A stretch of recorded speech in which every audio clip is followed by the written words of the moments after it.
Normally conducted by the National Weather Service Damn. in Mount Holly, Oh. New Jersey, every Wednesday between 11 a.m. and noon. Yeah, of course. If there is a threat of severe weather during the normal test time, Forgot to turn this guy on. postponed to the next good weather day. Reception of this broadcast, and especially the warning alarm tone, will vary at any given location. This variability, normally more noticeable at greater distances from the transmitter, can occur even though you are using a good quality receiver in perfect working order.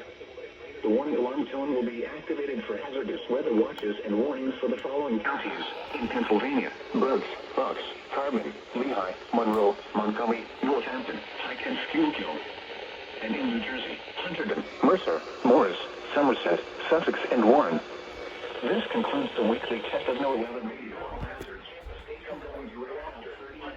Mercer, Monmouth, and Salem.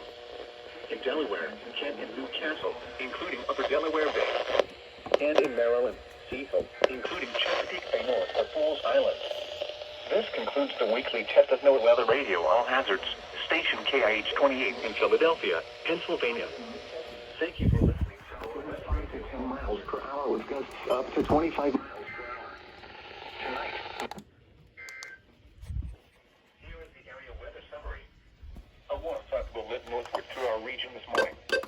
An upper-level disturbance that was located over the lower Mississippi River Valley and vicinity early this morning is forecast to progress to the northeast, and it should pass overhead early tonight.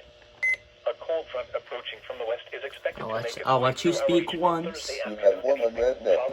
Thank you, you're done now. A cold front from the northwest is anticipated to arrive on Saturday evening. It's you. I'm dumb. Well, I'll call it a successful test. The radios that I didn't have on, well, they didn't go off, obviously, but the ones that I did have on all went off, so that's good.